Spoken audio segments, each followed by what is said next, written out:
The Economics of Hunger and Helicopters, Part 3, from Dancing While Nigeria Drowns, by Professor MarkAnthony Nze. In Nigeria, poverty is not a crisis. It is an asset filed under development opportunities, padded into budget proposals, and converted into per diem on the way to yet another anti-poverty summit held in a 5-star hotel. Here, starvation is not an emergency, it is a line item.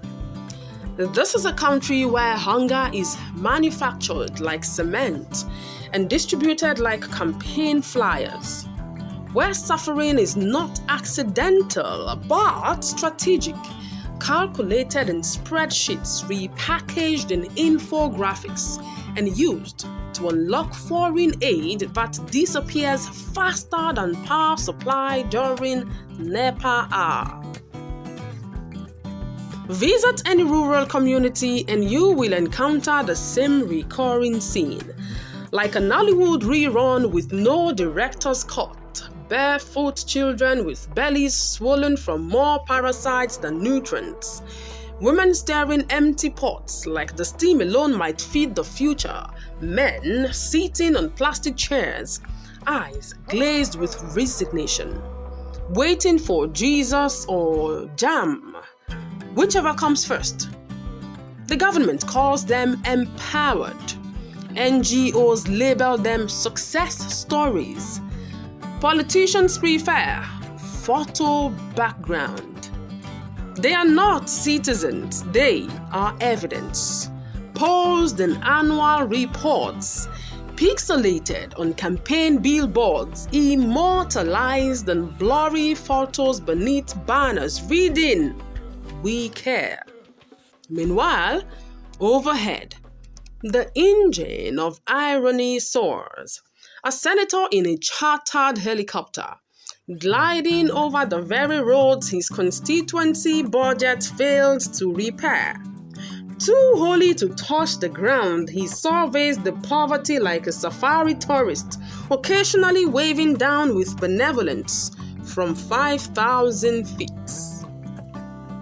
He lands eventually, not near the people, but at a private airstrip airbrushed with impunity.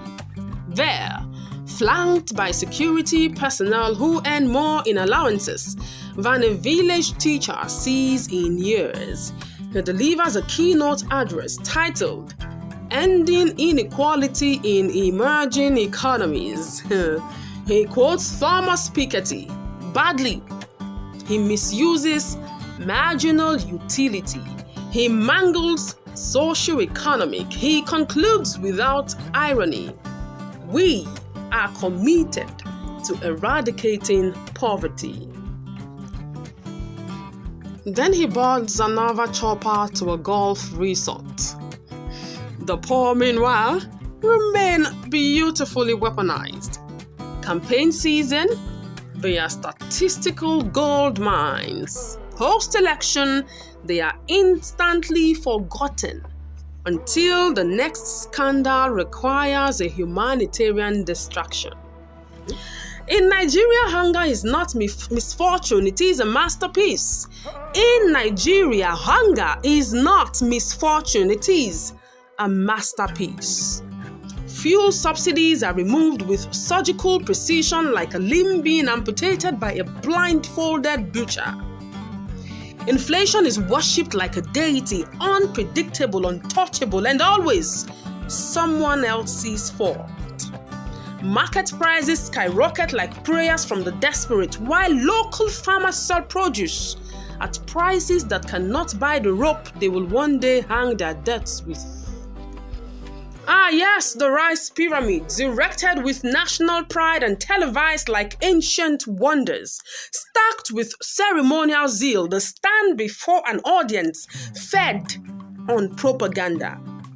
Behind them, imported rice in silos, because in Nigeria, even optics must be outsourced. And when hunger finally screams too loudly to ignore, what do we get? A press release, a press conference, a governor in oversized agbada distributing 2 cups of rice, flanked by media houses and lies. A billboard that says, "Better days ahead," while a malnourished child collapses beneath it from the unkind weight of nothingness. Meanwhile, the elite are on a different diet, one seasoned with detachment and served with side dishes of foreign escape. Their taste buds live abroad. Their children speak with accents nurtured in boarding schools far from the reach of WAEC strikes.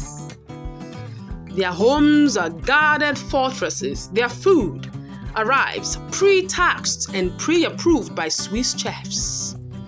When bread triples in price, they send someone to check if croissants are still available. When minimum wage becomes comedic, they offer motivational quotes. They urge the masses to what? Tighten their belts. While theirs, leather, Italian, custom-fitted, expand under the pressure of imported beef, flown in from Johannesburg at 2 a.m. You see, in Nigeria, economics is not a science, it is theater.